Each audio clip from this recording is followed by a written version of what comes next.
சென்னை பள்ளிக்கரணையில் உள்ள ராம்நகரில் இன்னும் தண்ணீர் வடியாததால் 4வது நாளாக குடியிருப்பு வாசிகள் கடும் அவதிக்குள்ளாகி வருகின்றனர். இது தொடர்பாக வெள்ளத்தில் சிக்கியுள்ள அந்த பகுதியை சேர்ந்த பாலா என்பவருடன் தொலைபேசியில் பேசலாம். பாலா சார், வணக்கம். ராம்நகர் பகுதியில தற்போதைய நிலைமை எப்படி இருக்கு?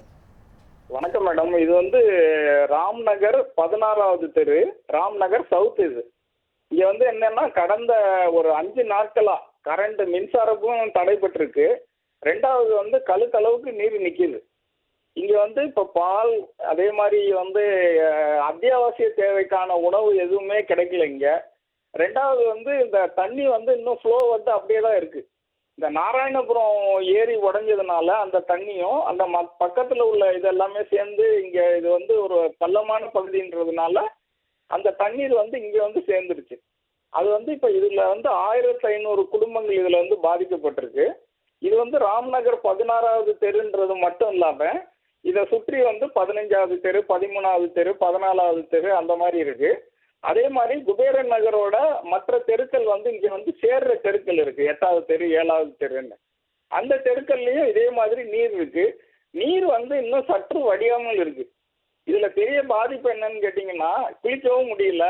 போன் கம்யூனிகேஷன் வசதி பெரிதளவுல பாதிக்கப்பட்டிருக்கு. ஏன்னு கேட்டீங்கன்னா, கரண்ட் இல்லாததுனால போன் சார்ஜ் போட முடியல. அதனால வெளியே இருக்கிறவங்களையும் தொடர்பு கொண்டு பேச முடியல.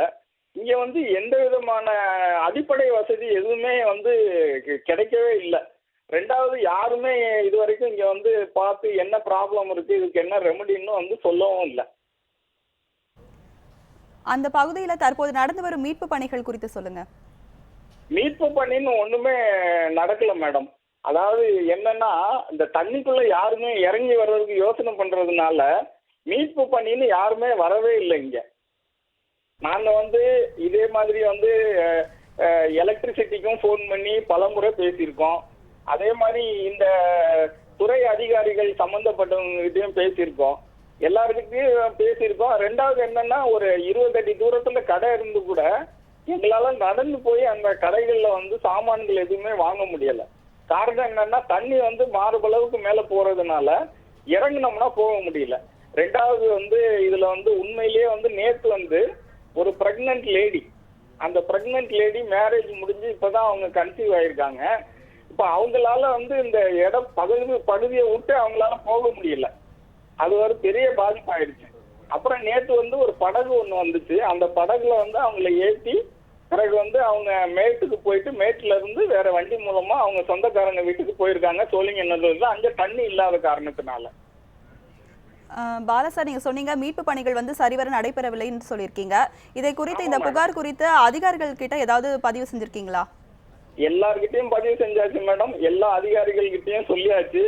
ஆனா அதுக்கு அவங்க சொல்ற பதில் என்னன்னா, இதே நிலையை தான் எல்லா இடத்துலயும் இருக்குன்றதுதான். நாம என்ன இப்ப சொல்றோமோ அதே தான் பதில் அவங்களும் பதிவு பண்றாங்க. இப்ப நான் என்ன உங்ககிட்ட பதிவு செய்யறேனோ அதே இதை தான் அவங்க நமக்கும் பதிவு செய்யறாங்க. உங்க ஏரியா மட்டும் இல்லை சார், உங்களை சுத்தி இருக்கிற பகுதிகளிலையும் இதே மாதிரி நிலைமை தான் நீடிச்சிட்டு இருக்கு. ஆனா இந்த நிலைமை எங்கேயுமே சீரடையல. அது படிப்படியாக தான் குறையும்னு சொல்றாங்க. உங்களுடைய தகவல்களுக்கு நன்றி.